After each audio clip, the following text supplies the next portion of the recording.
So circles, circles, circles. Man, that is the practice that people universally associate with restorative practices, right?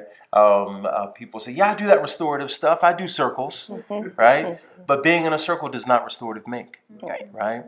And at the same time, it is a preeminent structure for us. And so we talk about two purposes of circles, and that's the proactive and the responsive. So let's focus on the proactive for a moment. Proactive circles. Why do we do them? What is their purpose? Why spend time in that way? So I always use these equations for my school. I always say we should be 90% proactive and 10% reactive.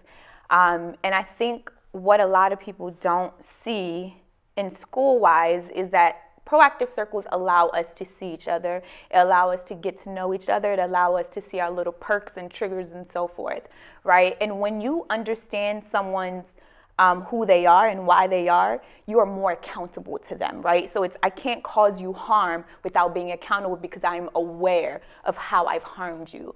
And so proactive circles provide that foundational work of community and connection and empathy so that when we do have conflicts, right, and we do have hard situations, it is easier for us to navigate them because that connection is there, that understanding is there. And you can always see the differences in classes and teachers who are invested in proactive circles because children and the teacher are less likely to see things as harm because they understand each other, right? Whereas if I don't know you, you could tip my shoes and I'm ready to fight versus no, we've been in circle. I know you, I know how you are, and therefore I don't see this as ill intent. And I think that's my favorite part about proactive circles. They provide us that. And I say all the time that human beings change their behavior based upon the bonds that they form with one another. And we create those bonds through the mutual sharing of hopes, dreams, fears, likes, dislikes, ideas, strategies, favorite this, favorite that, or whatever it is. We share that with people. We are literally creating those bonds, right? And so it makes it much more difficult, not impossible, but much more difficult to harm somebody or do some of the stuff that we do, or for us to act in ways that are really hurtful to one another when that bond is there, and it's been strengthened, right? And so community is conversation, right? I mean, according to Peter Block. And so we are creating a structure where we are literally speaking to one another and sometimes speaking differently to one another, and that is the actual stuff of building community as well. And I think, as we build that community and as we strengthen relationship, as we really learn to see each other, hear each other, understand each other, that creates that safe space where I can be me, right? I know that I can be myself here. I can show up as I am and who I am and be accepted, and really feel safe enough to honestly speak my truth without someone seeing that as ill intent or harm, right? Beginning to know my heart, I guess, is where I feel proactive circles help us to.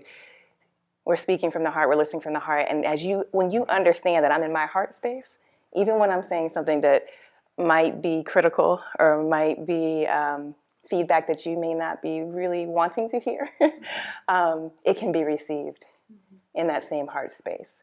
And I have found the proactive circles to create spaces where those voices that were so fearful,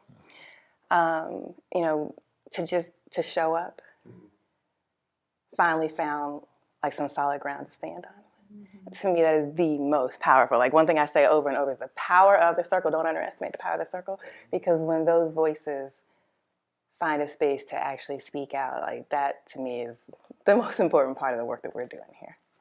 And I think if we think about the full range of human contact and ways in which we can connect, right?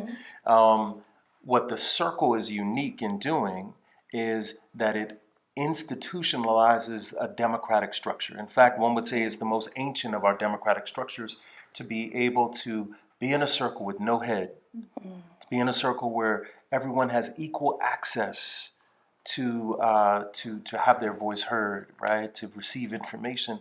That is something that's unique about the circle as a mode of communication, as a structure that is different, and that's why it is the preeminent structure. in this work that we do with restorative practices. And it's just so natural, Yeah. right? It's just so natural for us to be in a circle. It can be so much fun and so playful. Like you spoke earlier Right. about that kid, right? One of the questions you were asking was thinking back to your childhood. Yeah. And some of my favorite circles are coming together just to play games, just to That's have right. fun, and just to connect in that light energy that adults don't always allow themselves to go into. And that, to me, I mean, I think any training I've ever done, in almost every classroom I've been in, there has to be some game, some fun, some That's right. lightness, so that we can then have space for some of the other pieces too. Last word, Steve. Go ahead. Yeah, I know. And doing some of this work with educators, that there's some fear around what might happen or whatever it is. And I say all the time that circles do not create problems. They simply bring to light dynamics that are already existing in the space. That's right. And so in that sense, when you bring people together and do something proactive, from a teacher standpoint or an educator or leader standpoint, you can kind of assess how are we functioning as a community. You can see right in front of you how we're doing and then respond to that. I love that. Powerful stuff. That makes sense. Powerful.